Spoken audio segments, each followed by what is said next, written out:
You start working with your brother. When does it come into you guys want to start your own company? What did you start to see? Again, because you're very intelligent, street smarts. You know, you're able to go crank off numbers when we were talking before. It was going above and beyond for a client, not looking at the clock. A lot of guys in the union world, and it's nothing against them. That's what you're supposed to do. You know, 2:15. That's it. You wrap up. You're gone. You get a lot of times in the commercial furniture industry, like these people are in meetings. They don't leave till 5. You know, you've been there, right? They'll leave, you know, it's 5 o'clock is end. You know, just making sure the company we currently worked for was meeting their expectations. And what we would get is a complaint from like someone we were working for, and going, "Hey, listen, you hung out at the job for like 2 hours." Yeah. Well, I didn't put any time in. Well, why'd you do that?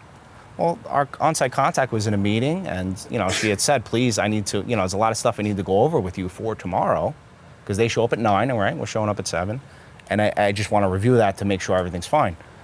And like certain stuff like that, and like to me, blows people's minds. Yeah, but as an owner, like if one of my guys was doing that, number one, you're getting paid for it, which we yell at guys that do that. Like, all right, no, we're not that company. We change the narrative.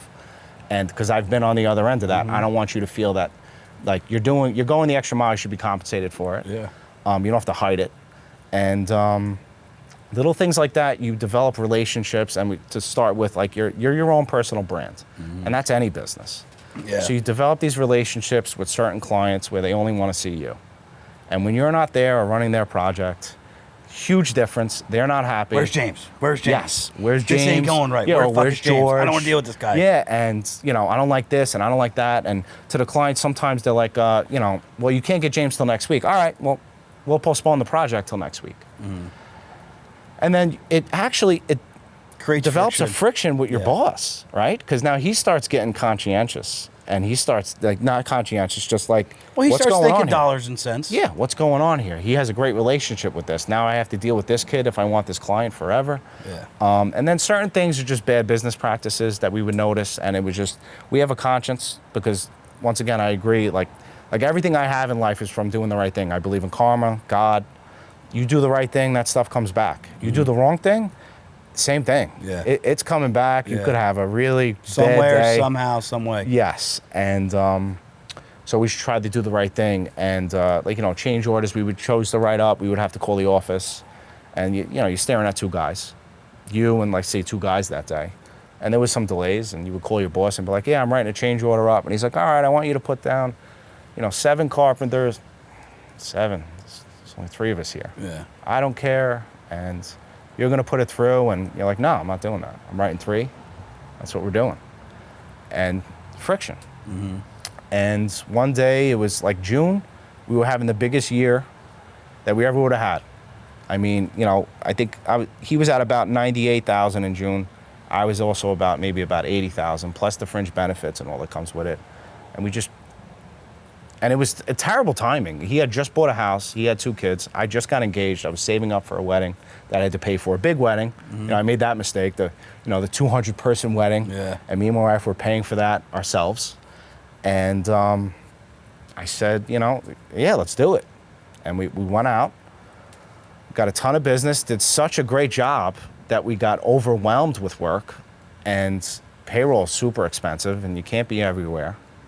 And we ended up having to basically outsource that work, take less of a profit to grow. And years and years turned on and on and on. And then we ended up at MTS. We were given an opportunity of ownership.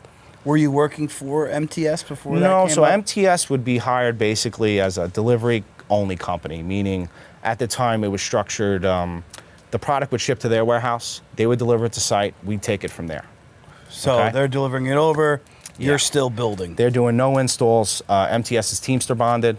Installation in New York City is Carpenters Union, right? So if you wanted to separate it, you could say union-wise, right? So MTS is Teamsters, and you know, the installation company was us. And we would outsource it.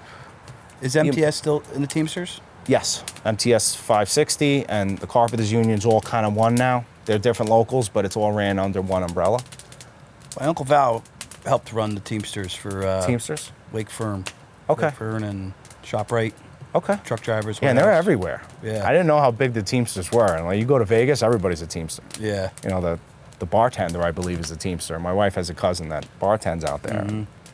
You know, The unions knew what they were doing. they knew what they were doing. They knew what they were doing. Yeah, he's a bartender.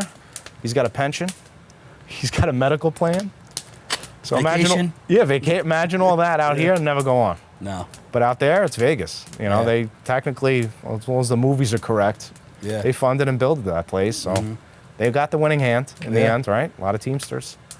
And that's basically how I met Peter McGinley, who was the founder of MTS, and his wife, Claudia. And great relationship. I mean, in the trenches together.